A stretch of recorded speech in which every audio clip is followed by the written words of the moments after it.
하이난 그룹의 부도와 미중 갈등의 배후. 네. 오랜만에 보는 송 작가님의 재밌으다죠? 그렇습니다. 그동안 바쁘다는 핑계로 저를 부려먹으셨는데요. 그렇습니다. 네. 아니 근데 요거는 너무 이제 사안이 크기도 하고 이게 관련된 보도가 국내에서 거의 안 나오고 있기도 하고요.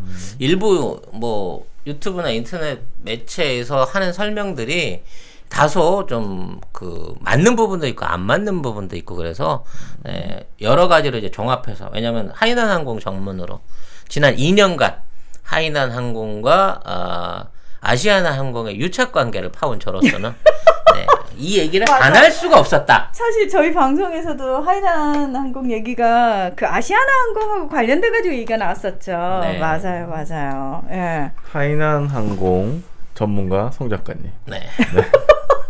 모든 분야의 네. 전문가죠. 다 전문가야 다. 예. 임영영님께서 연방지원금 5,000원 후원해 주셨습니다. 감사합니다. 네. 자, 말씀하시죠. 첫 번째. 네. 첫 하이난 번째. 항공 부도와 중국 경제에 미치는 여파. 네. 자, 하이난 항공이 어떤 식으로 부도가 났고 지금 어떤 상황인지부터 좀 짚어주셔야 될 것 같아요. 일단 하이난 항공은 현재 민간 기업입니다.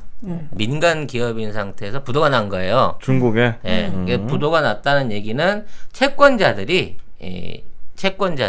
이 돈을 못 받으니 파산 처리해 주십시오.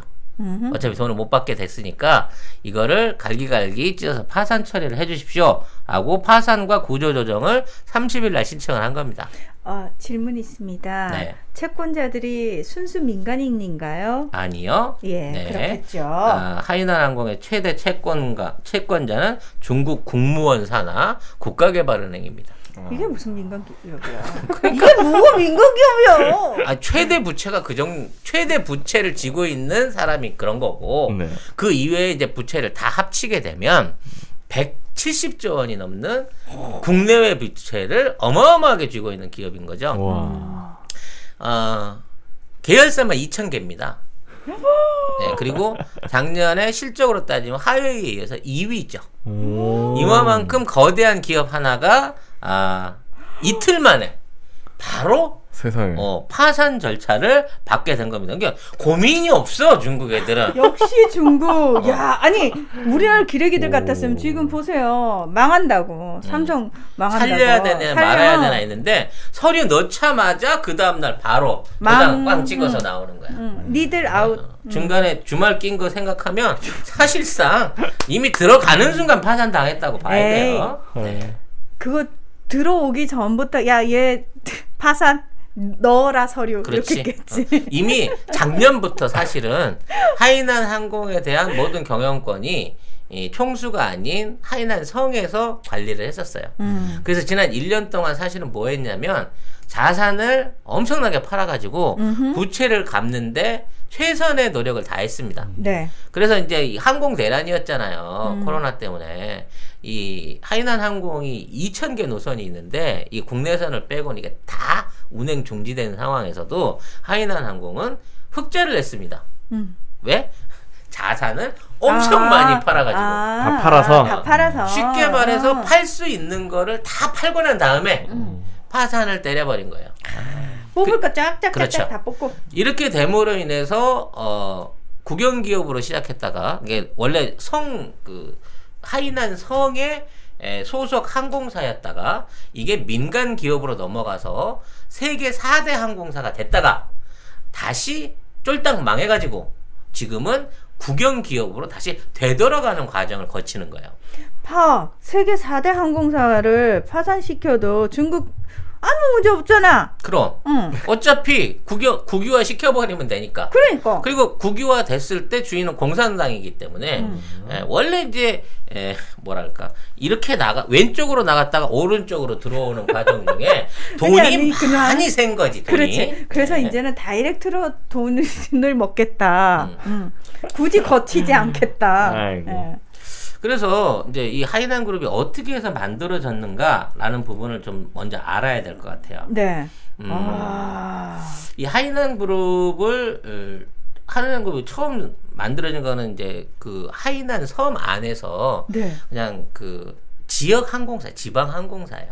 근데 이 하이난 지역이요. 굉장히 관광지로 유명하게 부각되는 곳이잖아요. 근데 이때는 1980년대에는 가고 싶어도 못 가. 불편해가지고. 그래서 유일하게 하이난에 들어올 수 있는 방법이 비행기밖에 없었기 때문에 국내선 비행기만 거의 유지할 수 있는 지방 공항과 지방 항공사였다는 거죠. 근데 이제 89년에 이 중국 민항에서 근무하던 천펑이라고 하는 사람을 사장으로 영입을 합니다. 그러니까 천펑이라는 사람이 영입돼서 민간 항공사의 사장으로 온 거야. 아니, 그러니까 국영 항공사의 사장으로 온 거야. 근데 하이난 정부가 돈이 너무 없어. 1년 예산이 500억도 안 돼. 지금이야 하이난이 관광객들이 엄청 찾아가지고 확 성장을 했지만 그때 당시는 그런 것도 아니니까. 그래서 그 하이난 항공 사장으로 영입을 했잖아. 인재 영입을 했잖아. 10억을 주면서 항공사를 키워달라. 라고 부탁하면 10억을. 10억을 손에 쥐어주며. 10억으로 비행기 날개도 한 짝을 못 사는데 10억을 드릴 테니 이걸 키워주세요. 라고 하는 얘기를 하게 되는 거예요. 그러던 과중에 이제 하이난섬 경제 특구가 됩니다. 그래서 주식 제10억 지역이라 그래갖고 그 당시에 이제 장쩌민이 그 상하이에 주식 그 뭐라 그러죠? 주식 거래소를 열어놓고 중국 안에 있는 기업들을 막 이렇게 이제 그 상장시켜가면서 거기서 막 차익을 따먹던 시기였어. 그래서 이쪽 이제 하이난 항공도 쉽게 말하면 그동안은 국유 기업이었는데 주식을 모집할 수 있게 된 거예요. 그래서 이걸 가지고 주식 시장에 진출을 하게 됩니다. 이름으로써 자연스럽게 민간 항공사로 넘어오게 되는 거죠. 왜? 나랏돈만 있다가 나랏돈보다 수십 배 많은 주식으로 이제 민간 자본을 끌어들이면서 민간 회사가 된 거예요. 이렇게 해가지고 거의 한 500억 이상을 출자를 받습니다. 그래서 그동안 없었던 보잉 비행기를 2대를 사요. 그래갖고 이걸로 이제 이 승객들을 실어나가기 시작하면서 이제 돈을 막 벌기 시작하는 겁니다. 그래서 이제 돈을 더 벌려면 비행기가 더 있어야 되는데, 자, 이 하이난 항공의 그 당시 규모나 이걸로 봐서는 도저히 돈을 더 이상 차입할 데가 없는 거예요. 왜냐면 국내 은행 안에서는 하이난 항공 사이즈는 너무 작아서 이게 중국 안에 기업으로 했을 때 막 500위권 밖에 막 700매드 이런 거라서 돈이 안 와 그때. 그러니까 돈을 주질 않는 거지. 항공사는 사실 제 돈 주고 다 비행기를 사올 수가 없기 때문에 거기에 항공금융이라는 게 결합이 돼야 돼요. 그러니까 다시 말해서 국가나 어디 믿을 만한 데가 보증을 서주고, 그러니까 할부로 비행기를 들여오는 그렇죠. 거잖아요. 97% 할부로 들어오기 때문에 97개월 할부, 100개월 할부? 97%를 60개월 할부로 들어오기 때문에 60개월 할부로. 사실 국가가 100% 보증을 서줘야 되는 거예요. 그렇죠. 근데 우리나라 대한항공도 마찬가지지만 대한항공 자체는 자산이 없어요. 가진 없어요. 비행기도 다 있으니까. 그러니까 국가가 돈을 대줘야 비행기를 몇십 개를 살 수 있단 말이야. 그렇죠. 근데 하이난 항공을 제외하고도 중국 안에 항공사 엄청 많아요. 80개가 넘는 민간 항공사들이 생겼는데 누가 하이난 항공에 돈을 대주겠냐고. 그러니까. 그래서 이 사람이 미국으로 날아갑니다. 미국으로 가갖고 투자자를 하나 낚죠. 누구? 조지 소로스를 낚습니다. 크게 낚았네. 큰 거 낚았지. 와. 세계적인 부호를 낚았네. 그 낚은 데 대한 얘기는 조금 이따 해보고요. 아무튼 조지 소로스한테 그 당시에 2,500만 달러라고 하는 어마어마한 돈을 끌어들이고 하이난 항공의 유상 증자력을 주주로 끌어들입니다. 오호.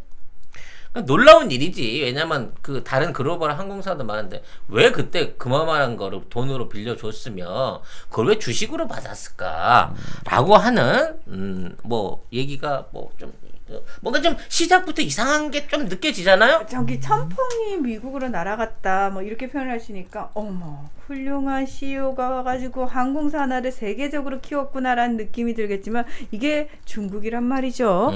조지 소로스가 천펑 내가 당신의 경영 능력에 반해서 이만큼을 투자하겠네라는 미친 짓을 하진 않았을 거예요. 그 당시 일화를 보면 첨펑이 중국 지도 한 장을 갖고 갔대요. 중국 보십시오. 이렇게 땅이 넓은데 비행기가 없습니다. 돈만 빌려주시면 제가 여기 노선을 다 먹어버리겠습니다. 이거는 만들어낸 거야? 아니 실제 그랬대. 아, 이게 그랬네. 우리나라 정주영 아니, 뭐 막, 거북선으로 무산중. 뭐 받았대잖아. 응. 그런 신화가 있어 이 사람도. 신화가.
아무튼 이렇게 된 상태에서 이제 맛을 들인 거예요. 조지 소로스랑 든든한 뒷배를 얻게 되면서부터 이때부터 하이난 항공은 중국 안에서 돈을 안 빌리고 해외에 있는 차입을 집중적으로 받아들이기 시작합니다. 근데 정말 미쳤다 싶을 정도로 돈을 빌려줘요. 그러니까 저는 뭐 나중에 얘기를 하실 것 같은데 여기서 정말 합리적인 의심이 드네요. 하이난 항공을 보고 빌려줬을 것 같지는 않다라는 그렇지, 거지. 바로 그건 거지. 그래서 그렇게 엄청나게 많은 돈들을 끌어들이면서 쉽게 말해서 M&A의 공룡이 돼버립니다. 그래서 2000 이제 4년도부터 공식적으로 국제선에 취항하기 시작하면서부터 국내에 있는 중소, 이게 자기 옛날에 그 경쟁자였던 회사들을 다 사들여. 먹어버리는 거지. 계속 돈으로 질러갖고 다 먹어버려갖고 결국은 지금 중국 안에 4대, 실제 4대 항공사로 성장하면서 제일 큰 항공사가 됩니다. 근데 이 항공사 뭐 동방항공, 북방항공, 그다음에 남방항공, 하이난항공인데 문제는 얘네들이 항공 사업만 하는 게 아니에요. 계속 해갖고 뭐 호텔을 사고, 호텔을 사고 그다음에 뭐 호텔 리조트 이런 것도 사고, 미국에 있는 그 전자제품 유통회사도 사고, 물류회사도 사고, IT 기업도 사고. 막 이런 식으로 막 사세를 확장을 해나갑니다. 점점 커지네요. 네. 그 나중에 이제 이거를 진행을 하다가 돈을 빌려주는 데가 없으니까 아예 도이치뱅크를 사버려요. 그 독일에 있는 독일에 있는 도이치뱅크를 10% 지분을 인수해가지고 최대 주주가 됩니다. 그래서 도이치뱅크를 통해가지고 계속해서 유럽과 미주에 있는 돈들을 막 빌려들어서 이거를 가지고 2,000종이 넘는 자회사를 차려버리는 거죠. 이 정도를 할 수 있으려면은 핵심이네. 핵심이 있는 거지. 중국 핵심이 오더를 내린 거네. 역시 이제 대충 이렇게 눈치가 채지잖아. 그러니까 이제 얘네들이 이렇게 어마어마한 돈지랄들을 하기 시작하니까 전 세계가 이제 도대체 하이난 항공이라는 회사 뭐야? 이게 본 거고, 하이난 항공의 이제 성장이 시진핑 때 올라오면서 막 폭발적, 그때부터는 아예 폭발이란 말이 맞아.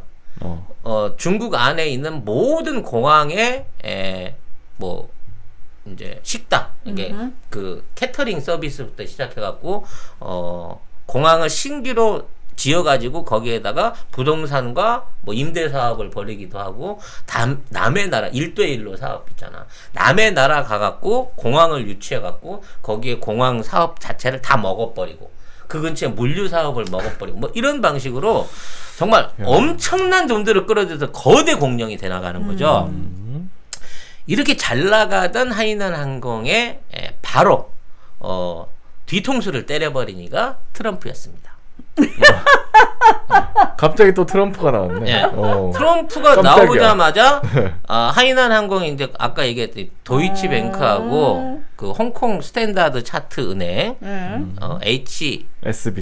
HSBC를 통해 갖고 해외로 이런 자금들을 출자하고 다 보내서 해외 부동산을 취득하는데 미국 안에서 그거를 못 하게끔 금지를 시켜버린 거예요. 그러니까 딴 나라 돈을 다 빌리는데 미국 돈을 못 빌리게끔 해놓고 경영 압박을 하기 시작한 거죠. 자, 미국 돈이라 하면 여기서 미국 돈이라 하면은 조지 소로스에서 눈치를 채셨겠지만 뭐 미국 유대계 자본이겠지. 그러니까 그렇지. 미국 유대계 자본과 중국이 더 이상 결탁하는 걸 트럼프가 막아버린 거지. 그래서 시티뱅크 자체하고 거래를 못하게끔 묶어버리고 JP 모건하고 거래를 못하게끔 그 얘네들 뭐 돈관계 수상하다 막 이렇게 얘기를 합니다. 그런 와중에도 이제 이미 조지 소로스나 이런 초기 하이난 항공에 주식 투자했던 애들은 재벌이 되지, 재벌이. 당연하지. 아마 2,500만 달러가 한 2억 5천만, 25억 달러가 됐을 수도 있어. 아무튼 어마어마한 규모로 커져버렸으니까. 네. 문제는 이렇게 엄청난 규모로 커졌기 때문에 항공사로 돈 번 돈 갖고는 커버를 못하는 거야, 이자를. 혹시 거기에 바이든도 들어가 있는 거 아니야? 조지 소로스 있으면 당연히 뭐가 엮여 있겠지. 네? 아무튼 낸시 언니도 있겠네. 그 어마어마한 부채를 감당을 못하게 되니까 이제 계속해서 이게 찌그러들기 시작하는 거야, 수익이. 그러니까 항공사 매출이 얼마나 되겠어, 승객 실어 날라가고. 그 부대 사업으로 벌려놓은 것들이 어마어마하게 많았는데 여기에 대해서 시진핑이 문제를 걸고 나오기 시작합니다. 그러니까 그 당시에 중국에서 외화를 제일 많이 반출해서 해외에 투자하는 3대 회사가 완다그룹, 완다그룹, 하이난, 그 다음에 중화석유그룹이었어요. 이 셋 다 쉽게 말해서 지금 시진핑한테 철퇴를 맞게 되는 거죠. 진핑이 오빠 너무했네. 본인 어느 정도 뽑아먹고 손절한 거 아니야? 아니야. 내가 아니었어. 내 돈이 아니었어, 그 돈이. 아 진짜? 그랬기 때문에 손절을 친 거야. 진핑이 오빠는 1도 아니었어? 거기에 진핑이 오빠가 섞여 있다고 하는 거는 루머였고 그 배경에 있는 사람은 다른 사람이었던 거지. 쩌민이 오빠였어? 아니. 그럼? 왕치산 오빠였어. 잠깐만요. 왕치산 오빠는 어떤 오빠냐? 시진핑 오빠의 동네 형이에요. 그렇죠. 그리고 시진핑 오빠를 중앙 무대로 이끌어준 분이세요. 그리고 진핑이 오빠가 처음 정권을 잡았을 때 중앙기율위원회 이끌면서 마치 진핑이 오빠의 오른팔인 양 그런 분이잖아요. 그런 분이죠. 네. 그래서 이제 우리는 여기서 드러난 지금 우리 갑자기 이름이 생각이 나. 지금까지 왕치산 오빠의 정치적 흐름하고 하이난 항공이 어떻게 닮아가는가, 이 도플갱어 같은 베토벤 바이러스 같은 요거를 좀 봐야 되는 거예요. 연결고리. 두둥. 저는 지금 되게 흥미로워요. 왜? 치산이 오빠와 진핑이 오빠가 뭐야? 둘이 뭐야? 둘이 청년 결백하다며. 부정부패 때려잡는다 그랬잖아. 근데 사실 왕치산이 전혀 청년 결백하고는 다물단 사람이었던 거지. 그럼 진핑이 오빠는 치산이 오빠가 입사한 거 언제 한 거야? 늘 알고 있었는데 최근 들어서 이제 손절을 하기 시작한 거야. 지금까지는 동업을 해온 거고. 일단 우리 그 왕치산 오빠는 그 현재 국가 부주석이에요. 그렇죠. 서열은 굉장히 높은 위치였고 막강합니다만, 왜냐하면 잠깐 왕치산이 공직에서 물러났을 때 사람들이 시진핑이 왕치산을 손절했다라고 그때 얘기를 했는데 아직도 부주석이에요. 부주석으로 들어온 거야. 근데 실권이 없는 부주석이에요. 아무것도 안 맡고 있는 부주석이고 자신의 신복 2명이 중형, 1명은 사형을 당했어요. 근데 참 웃긴 게 여러분 기사를 보시면은 미국과 관련해가지고 뭔가 중국이 아쉬운 소리를 해야 될 때 꼭 왕치산을 보냈다? 왜 그랬을까? 그러니까. 그 얘기를 좀 해봐야 됩니다. 그래서 아무튼 이제 지금 현실을 보면 왕치산의 핵심 참모이자 돈줄이었던 부하 두 사람이 25년형 사형을 받았고요. 아이고. 사형을 언도받고 집행이 된 그날 하이난 항공이 부도 처리가 됩니다. 이게 우연이 아닌 거예요. 자, 일단 이 사람은 산동성 칭따오 출신입니다. 요 총독 바로 요 앞에. 아, 칭따오. 내 마음의 고향. 나 칭따오 맥주 겁나 좋아해. 그래서 맛있어. 그래서 이 동네에서 알고 지냈을 것으로 생각되는 사람이 펑리위야. 시진핑의 시진핑의 부인. 와이프, 재혼한 와이프. 네, 바로 옆 동네 살고요. 항상 왕치산 얘기하면 나오는 판빙빙. 판빙빙. 판빙빙. 네, 둘 다 청도 출신이죠. 우연이겠죠. 네, 아무튼 그런데 에이, 청도 출신 한둘이에요. 그렇죠. 예. 근데 이분이 이제 고등학교 시절을 문화혁명으로 불우하게 노역으로 보내시다가 배운 거 없이 보냈겠네. 배운 거 없이 보내시다가 유배 와 있던 그 야오린이라고 하는 그 경제 관료, 그러니까 네. 경제 그 재무 관료의 딸하고 어려운 상황에서 결혼을 합니다. 그러니까 그 둘 다 이제 와중에? 조강지천 거 어려운 시절인 거야. 둘 다 하방돼서 지금 매일 밤 막 정신교육 받고 낮에는 삽질하고 그러니까 얼마나 사랑이 싹텄겠어. 그런 상황에서 둘이 결혼을 했는데 이 양반이 복권이 되면서 장인이 복권이 되면서 이 사람이 이 역사학을 하던 사람이 갑자기 그 중앙서기처에 복귀를 하게 돼. 북경으로 복귀를 하게 됩니다. 장가 잘 갔네. 그렇지. 그러니까 아무리 어려울 때 처갓집이라도 우습게 보면 안 돼. 야. 장인이 언제 뭐 될지 모르는 세상인 거야. 잘 들으라고. 그래서 야. 그래서 이제 이때부터 고속 출세를 하게 됩니다. 장인 덕분에. 그게 이게 1988년도부터 여기에 관련된 이제 일들을 보게 되는데 장인이 어떤 관료다? 경제 관료다. 그래서 금융계통에 있어서의 요직을 맡아서 하게 되는 거예요. 아하. 그래서 맡았던 여러 요직 중에 하나가 인민은행 부총재였습니다. 와. 인민은행. 인민은행 4대 국채기능의 하나였던 응. 인민은행을 좌지우지할 수 있는 역할을 했고요. 이때 HSBC 은행의 홍콩 지사 설립을 주도를 합니다. 그리고 이제 미국 펀드사들하고 미국에 있는 통신사나 거대 기업들을 판매하는 일종의 국제적인 딜을 맡아서 수행을 하게 됩니다. 이러면서 누굴 만나게 된다? 조지 소로스를 이때부터 인연을 맺게 되는 거죠. 근데 되게 웃긴다.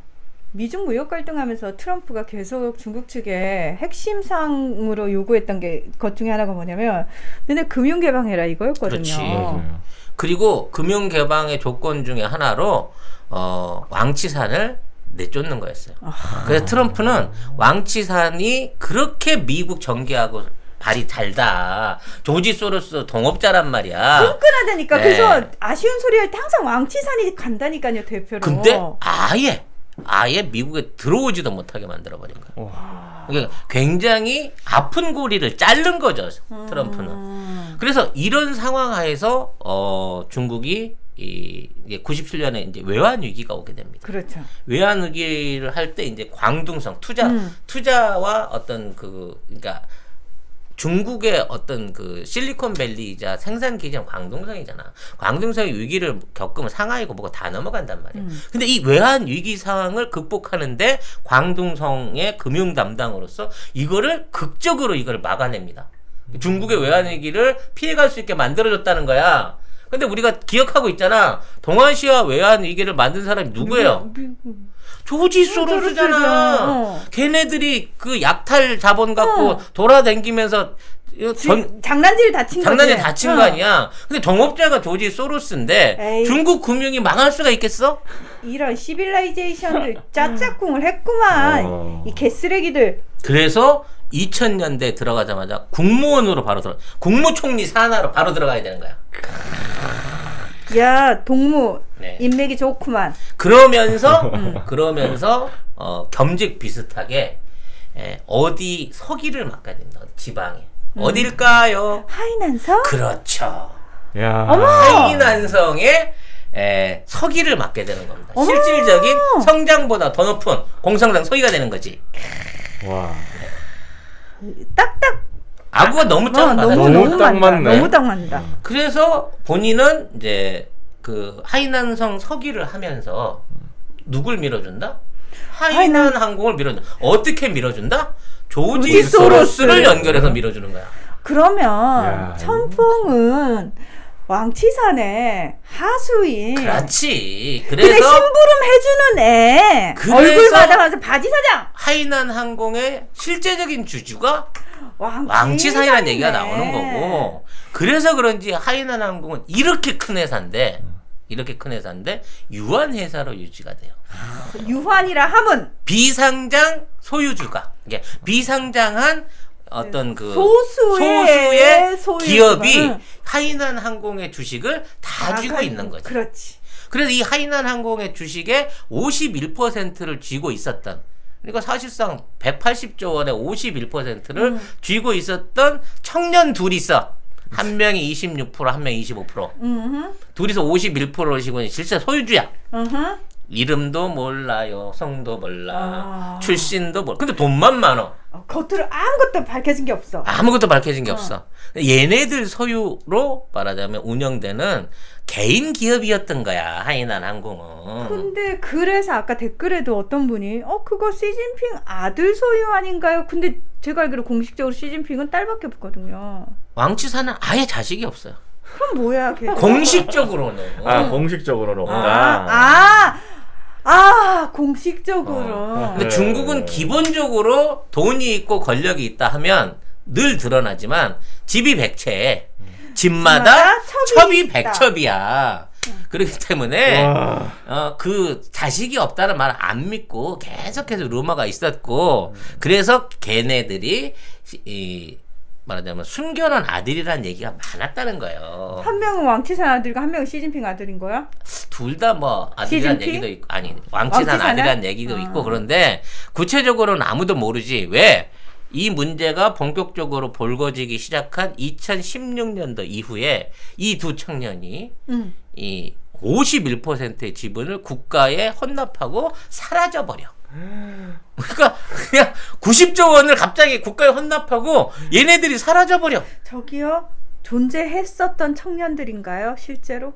이게 등기상에는 있었겠지. 사무실에도 나오긴 했겠지.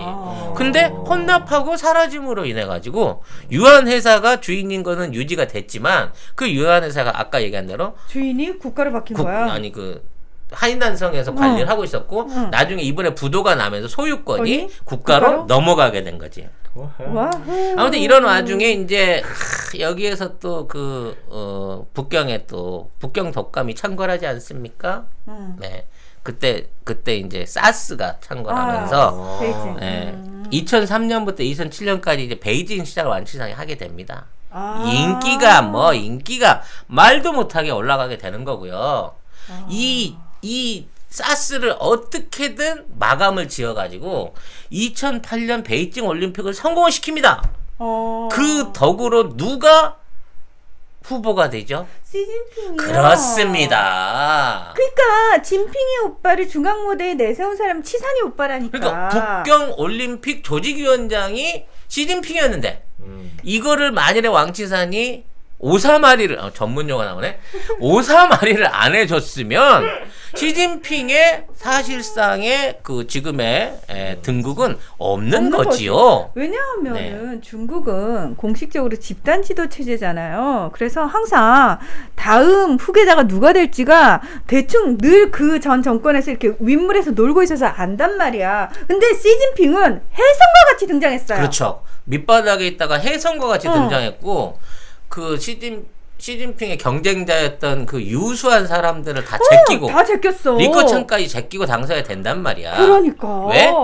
얘는 바보라서 말을 잘 들을 것 같다고 하는 장점인 파의 어떤 그 방심을 파고 들어가지고 자리에 오른 사람인데, 이렇게 해서 아무튼 당석이 후보가 되고 난 다음에 당 규율위원회에 이 사람을 끌어들이는 거죠. 그리고 그 2022년에 본인은 당석이가 되고, 그리고 왕치산을 규율위원장을 만들어가지고 3권을 다 줘버립니다. 잠깐. 네. 여기서 아까 내가 짚었어야 되는데 깜빡하고 넘어간 게 있어. 펑리위안도 치산 오빠의 동네라며. 그러니까 이웃 동네라며. 이웃 그러면- 동네인데 그럼 펑리위안하고요 시진핑 오빠를 묶어준 것도 아니 그 그건 아니야? 오빠는 어. 정칭홍이라고 어. 말하자면 이 형은 7년 고등학교 선배야. 응. 그러니까 고등학교 때부터 앞뒷집 살았던 옆집 형이야 정칭홍이. 이 사람이 이제 하방 내려가기 전에 그 집에 가서 숨어 있었다고 할 정도로 시진핑이 겁나 친한 사이인데 잘 타일렀대. 내려가라. 내려갔다 와야지만 네가 산다. 그래서 나중에 정치적 후견인을 해요. 그래서 88년 아니 2008년도 때 본인이 사실은 중앙위원 자리에 들어갈 수 있었는데 지금 그 상태에서 부수상 자리하고 중앙위원을 양보해준 사람 정칭홍입니다. 이 정칭홍이 지금의 장점인의 책사로서 장점인의 모든 권력을 좌지우지하고 상하이와 마카오의 돈을 다 혼자서 관리한다는 사람이야. 상하이방의 본질인 거거든. 그러니까 이 사람의 후원에 힘입어서 옆집 형의 다들 형이해졌구나. 옆집 형의 후원에 힘입어서 결과적으로 된 건데 되자마자 바로 형님들의 뒤통수를 친 거지. 그래서 정칭호는 좀 큰 형이고 왕치산은 좀 가까운 작은 형이었는데 왕치산을 기율위원장을 주면서 검찰, 사법, 기소권을 다 줘버려요. 그러니까 판사, 검사, 그다음에 형사까지 경찰권까지 전부 다 밀어주고 모든 반대파를 잡아. 그래서 이 상하이방만 무려 50만 명을 숙청하는 엄청난 피해 숙청을 만들어내는 거죠. 50만 명이요? 공무원만. 공무원을? 공식적으로 상하이방 출신의 공직자들만 50만 명을 잘라내게 됩니다. 그 중에 이제 뭐 우리 흔히 알고 있는 그 4대 호랭이들. 보시라이도. 보시라이라든지 보시라이는 사실 제가 대학원 다닐 때 충칭시 모델에 대해서 공부할 정도로 마치 중국이 개혁 개방을 하게 되면 2000년대에 개혁 개방을 하게 되면 이 모델로 해야 된다라고 얘기할 정도로 충칭시의 보시라이는 정말 대단했거든요. 와우. 그래서 근데 아무튼 시진핑이 날렸지. 네, 권력의 핵심으로 자리를 잡았고 2010년도부터 2016년도까지 하이난 항공은 전 세계 M&A의 1, 2, 3위를 전부 다 하이난 다 보통 막 40조 원, 50조 원씩 처발라가면서 막 힐튼 호텔에서부터 시작해갖고 막 웬만한 것들이 이제 다 긁어 모으는 거대 항공사로 탄생을 하게 되는 거죠. 그러니까 왕치산하고 조지 소로스를 비롯한 그 유대 자본들하고 같이 짝짝꿍해가지고 그 짓거리 하고 돌아다니는 계속 하고 거아니야. 댕긴 거고요. 심지어는 1대1로 사업도 이 하이난 항공 관련한 건설 회사가 수주를 해서 유치를 했습니다. 그럼 중국의 1대1로 해도 유대 자본들이 들어가 있는 거네? 그렇죠. 그래서 하이난 항공 계열사가 국가 주도의 계약을 맺으면 외국계 자본이 들어오는 거고요. 그 다음에 거기에 들어가는 모든 물자와 수송은 하이난 항공이 하는 거고요. 그리고 그런 수송이 이루어지게 되면 전 세계의 노선들을 사들이고 지역에 있는 기업들을 사들이면서 거기에 어떤 그 경제적인 주축으로 자리를 잡는 이런 활동을 10년 내내 막 처발라서 하게 되는 거죠. 너무 좋았죠? 와, 네. 전 세계를 상대로, 이야, 진짜 휘젓고 다녔구나. 근데 와. 이렇게 잘 나가던 하이난 항공을 조진 게 누구다? 트럼프라는 거지. 2016년 혜성처럼 나타난 트럼프는 조지 소로스와 연관 있는 월가의 모든 관련 중국 기업을 대놓고 조지기 시작하는데 너무 눈에 띄고 잘 보이는 기업 두 개가 있었으니 그것은 하웨이와 하이난 항공이었다는 거죠. 이게요, 트럼프가 정치인 출신이 아니기 때문에 가능한 그렇지. 본인이 사업을 하는 사람이잖아. 약점을 알아, 약점을. 대박이야, 네. 대박이야. 와우. 그러니까 그래서 이번에 트럼프를 묻어버린 거 아니야? 그런 거지. 그런 거네. 결국은 이렇게 돼서 이제 하이난 항공이 이제 본격적인 위기에 처하기 시작하는 거야. 돈이 안 들기 시작하니까. 왜냐면 이건 돈으로 유지되는 기업이기 때문에 계속해서 새 사업을 벌려야 돼. 그렇지. 그래서 그 돈 갖고 이자 막아가면서 그러니까 이걸 돈 놓고 부풀어야 돈 되는 먹기를 한 거거든. 거야 이것들이. 와 대박인데 사기꾼인데 그래서 거의. 2016년도가 이제 최고 전성기였는데, 그 당시에 힐튼 호텔 지분 25%, 그 다음에 C2, 그래갖고 99억 달러에 사들이고, 잉그램 마이크로 65달러, 이런 식으로 그 한 해에만 거의 200억 달러 가까운 M&A를 진행을 했는데, 그 연말에 누가 나타난다? 트럼프가 나타난다는 거지. 이렇게 돼서 이제 실적이 극적으로 악화되기 시작하고요. 지금 이제 그동안 아까도 얘기했지만 중국하고 미국하고 경제적으로 뭔가 얘기를 하고 외교적으로 하려고 하면 민주당의 핵심하고 제일 잘 통하는 사람이 왕치산이었는데, 그렇지. 이 왕치산이 미국에 영향력을 미칠 수 없게끔 아예 대화의 창을 닫아버린 거예요. 그러니까 트럼프 쪽 사람들하고 얘기할 때는 중국 대표로 누가 오냐면 왕이 외교부장이요. 그렇지. 왕이 외교부장이 오고요. 그게 아닐 때, 그러니까 기사에 따라서 왕치산이 떴다고 할 때가 있어요. 그거는 그 이후에 기사가 안 나요. 그러니까 왕치산이 뜨긴 떴는데 그 이후 기사가 안 나는 거야. 이건 무슨 얘기냐? 밑에서 샤바샤바를 하기 위해서는 왕치산이 뜨는 거고, 그러니까 트럼프 쪽이 아닌 거지. 그래서 이 위기에 처한 하이난 그룹은 지금 사실 그 돈이 100% 중국 돈이 아니잖아. 그렇죠. 해외 차입 자본을 먼저 갚기 위해서 지금 조지 소로스 돈부터 갚는 거야. 그래서 그동안 사들였던 부분의 그 부동산이나 회사들을 헐값에 팔아치우기 시작합니다. 이거 시진핑 말렸어. 야, 이씨, 그렇게 헐값으로 왜 막 갖다가 던지는데, 근데 이 돈은 중국에 들어오기 위한 돈이 아니야. 소로스한테. 소로스, 위기에 처한 소로스를 구해줘야 되기 때문에, 지가 50억 달러에 샀으면 실제 50억이었겠어? 사실은 한 35억에 사고 15억은 이렇게, 얌얌 했겠지? 근데 이제 이걸 다시 팔라고 치니, 누가 50억을 되사주겠냐고. 원가보다 싼 25억, 20억 이렇게 후려칠 거 아니야. 그러니까 팔면 파는데 돈은 들어오는데, 자, 자산 비중하고 부채 비율이 점점 더 벌어지는 거야. 옛날에는 이제 부채가 자산이었을 때는 괜찮았는데, 이 자산을 팔아서 빚을 갚는데 빚이 안 줄어. 그러면서 점점 더 그 줄지 않는 빚 때문에 중국 정부에 내야 되는 이자가 눈땡이처럼 불어나기 시작하는 거죠. 시진핑은 빡쳤겠네. 이런 시빌라이제이션 이것들이 나한테 갖다 바쳐야 될 돈이 지금 일단 그렇지. 우선적으로 오지 소로스한테 가고 있는 거 아니야. 형 인정받더니 나 만나기 전부터 미국이랑 친했구나. 형 많이 해먹었네. 이렇게 날 된 위해서 거지. 일하는 줄 알았더니 형 미국 유대 자본을 위해서 일하는 거였어. 이렇게 되는 거 아니야. 결국 이런 과정을 이제 거치던 중에 이 돈 문제가 되기 시작합니다. 그러니까 이 차입금을 도대체 어디서 이걸 다 갖고 왔어? 라고 하는 의심을 사게 되는 거죠. 와우. 네. 그래서 이때 이제 의심받는 사람이 누구였겠느냐? 왕젠 회장이었던 거죠. 왕젠. 왕젠?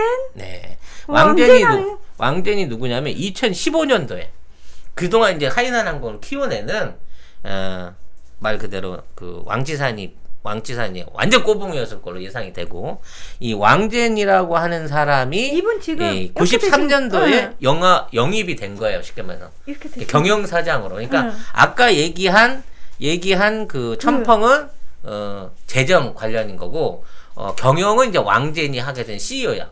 근데 이 사람이 그동안 이제 2015년까지 전성기를 끌어왔는데, 문제는 이제 이 부분에 대해서 유동성 위기에 딱 내려가다 보니까, 자, 이거 어떻게 된 거야? 라고 거기에 관련해가지고 감사가 나올 시점에, 프랑스에서 2017년도에 프랑스에서 라벤더 밭을 구경하다가 4.5m 높이 축대에서 떨어져서 바로 사망을 하게 되는 거예요. 헐. 잠깐만요. 나 누가 생각이 났어요. 누구? 프랑스 파리에서 사라지신 그분이요. 그분은 뭐 갈렸다고 소리가 있는데. 갈렸다는 분도 있지만 이 사람은 이제 시체가 나왔으니까. 이분은 어쨌든 10m 아래로 추락해서 사망했다는 기사가 2018년에 떴어요. 10m는 기사에 쓴 거고요. 네. 실제 높이 한 4.5m밖에 안 되고 떨어진 데가 푹신한 그 밭이었어요. 그러니까 어떻게 떨어져도 죽은 죽을 거야. 리가 없는데 아무튼 죽은 거야. 죽었던 거지. 아유, 방바닥에서 넘어져도 죽을 그런가? 운명이었네요. 접시꿀에 코 박아서 죽을 수도 예, 있으니까. 죽을 운명이었네요. 그래서 도대체 이 자금 형성 과정이 어떻게 됐는지를 물어볼 수 있는 사람이 죽어서 없어져 버린 거예요. 미궁에 묻힌 거죠. 네.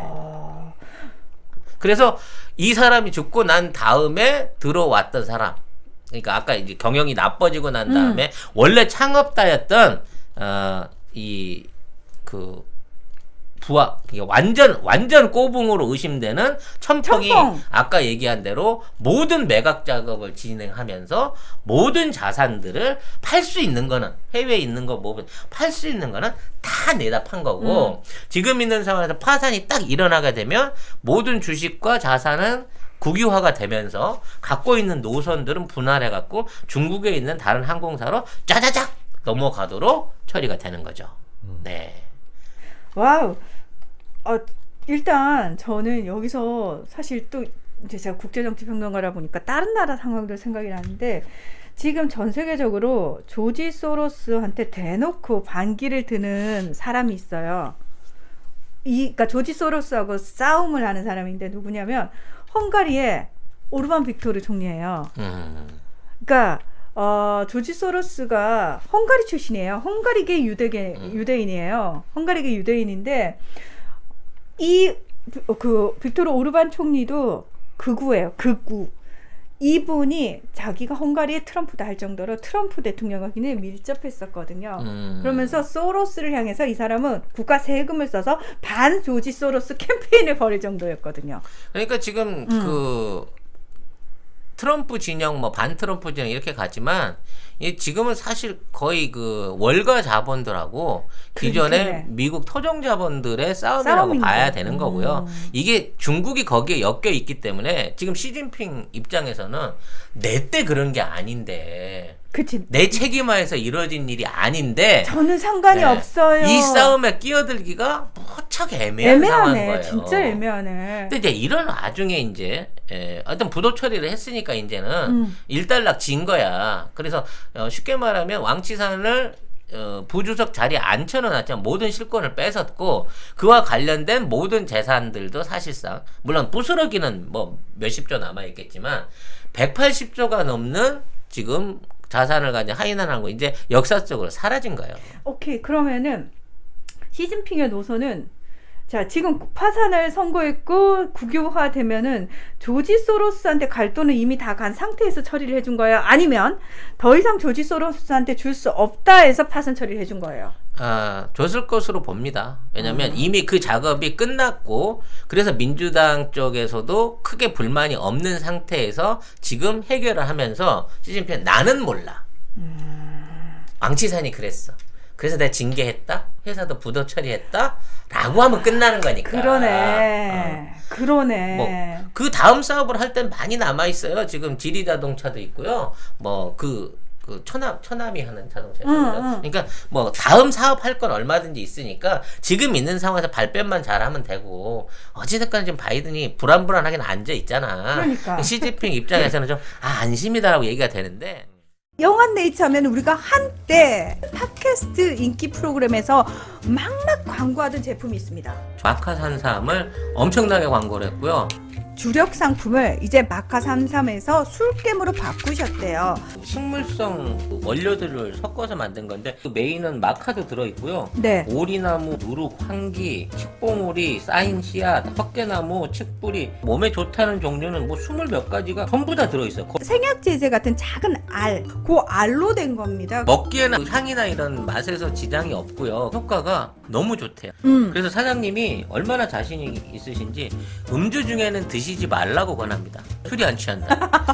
다음이나 네이버에서 영한네이처를 치시면 바로 홈페이지랑 연결되고요. 한 박스 5개 들어있는 게 16,500원입니다. 두 박스가 33,000원. 네. 그리고 세 박스가 49,500원. 요때부터는 무료 배송입니다. 견디셔, 야망 808 요런 것들은 가격 세요.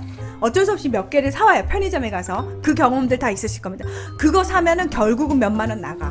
그렇지. 거기 역시 송작가 TV의 광고하니까 광고 효과 짱이더라 라고 주님들이 얘기해 줄 수 있는 네. 그런 송작가 TV 만들어 주세요. 누가? 여러분이요. 내가 이제 하이난 항공 이 180조 얘기하다가 이런 얘기하면 참 그 쪼잔하지만 이 아시아나 항공 인수와 관련해가지고 또 하이난 항공 엮여 있는 고리가 있었단 말이에요. 그때 말씀하셨어요. 아시아나에 그 돈이 누구 거였을까? 그렇지. 아시아나를 인수하려고 했는데 기내식 대금 선불금으로 해갖고 1,900억 했고 신주 인수권부 사채로 해갖고 뿌려준 1,900억 별도로 받은 500억 플러스 알파를 포함해서 약 2,700~800억 정도가 지금 하이난 자금이 아시아나한테 들어와 있다. 근데 이게 20년 동안 기내식 팔아먹자고 준 돈은 분명히 아닐 거다. 아니었다. 그래서 어떤 아시아나 그룹을 만약에 누군가가 산다면 아시아나를 산다면 그 부분까지 떠안아야 된다라는 그렇지. 얘기를 했었잖아요. 그래서 뭐 이 신주를 발행하는 것도 안 되고 구주를 소각하는 것도 안 되는 거예요. 와. 그 구주가 포함하고 있는 2,700억 정도를 지켜줘야만 아시아나 항공을 팔 수 있는 거야. 그래서 난 그때부터 이 돈은 하이난 항공 돈이고 시진핑 돈일 거다. 라고 했지만 지금 보면 왕치산 돈일 가능성이 더 높다는 거지. 잠깐만요. 여기서 정리하고 가실게요. 왕치산 오빠, 치산이 오빠가 이제 끝난 거 아니야. 그거 안 갚아야 되는 거 아니야? 그럴 수 있을까?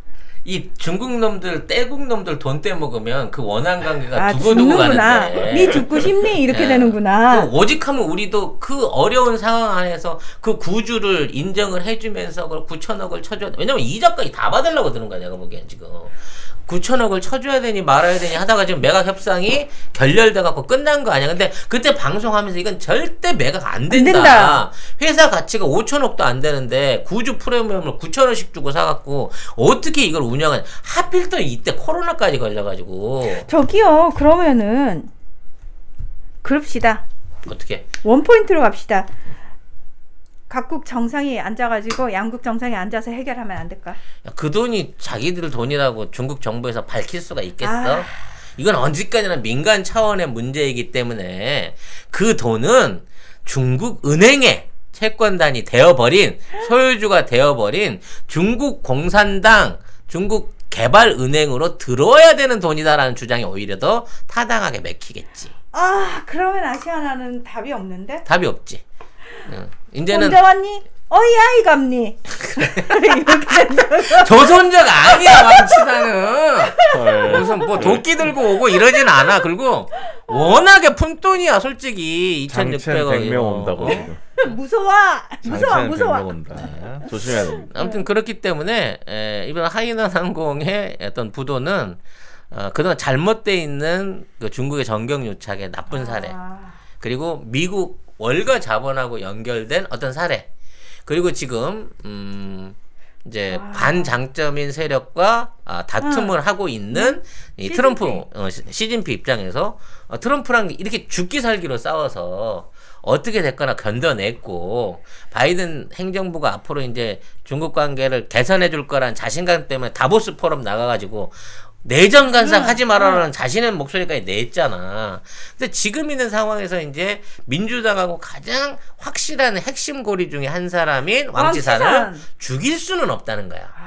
그러니까 부주속으로 살려는 놓되 왕치산이 그동안 쥐고 있었던 사실상 무소불위의 권력들 그리고 어마어마한 재산들은 전부 다 환수를 한 상황으로 보아야 된다는 것이고. 살려는 드릴게. 그렇지. 살려는 그렇지. 드릴게야. 살려는 드릴게.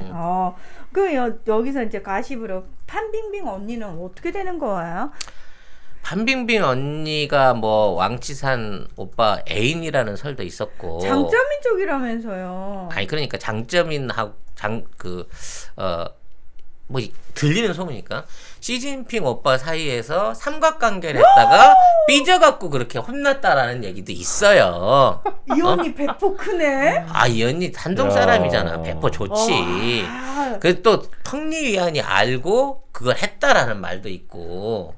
니년이 감히. 그렇지. 머리끄대 이게 막장이라는 얘기도 있고 있는데, 아무튼 이 언니는 아파트 100채 팔아서 1,400억 벌금 내고 난 다음에는 무슨 아파트 100채를 일주일 만에 현금으로 파냐? 나는 아파트 100채가 더 충격적이야. 그걸 일주일 만에 파는 것도 능력이다. 그러니까 하루에 몇 대씩 그거 팔아야 돼? 현금으로 납부를 했대잖아. 몇 채를 전부 팔아야 다. 돼 하루에? 아무튼 그렇게 해갖고 지금 사라져 계시긴 한데. 아니야, 이 언니 최근에 해외판 보그 뭐 이렇게 잡지 메인 모델 다시 근데 이 검나오고 언니도 있어. 자꾸 열어봐야 돼. 더럽게 안 늙어. 근데 아무튼 그런 상황으로 지금 가고 있는 거고요.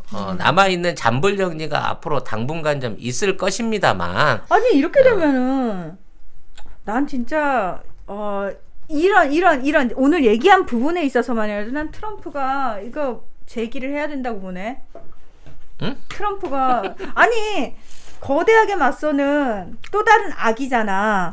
싸움 구경이 제일 재밌다면서요. 사실 난 아직도 트럼프의 3월 복귀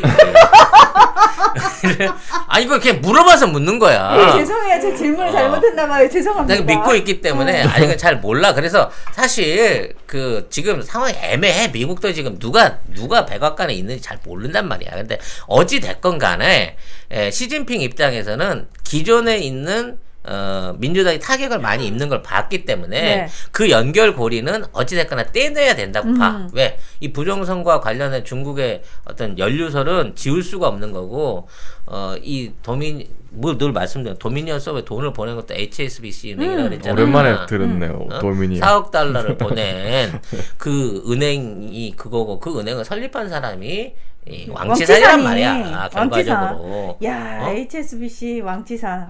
그러니까 결과적으로 이러한 고리들을 일단 끊어내 있는 상태에서 시진핑은 빨리 호의적인 어떤 미국의 정책들이 나와주기를 기대하고 있는 상황일 건데, 어찌 됐거나 우리로 생각하면 어마어마한 자산 180조 기업 하나가 지금 없어졌는데, 이게 뭐 가십거리도 안 나올 정도로 그러니까. 중국 애들은 별 관심이 없어요.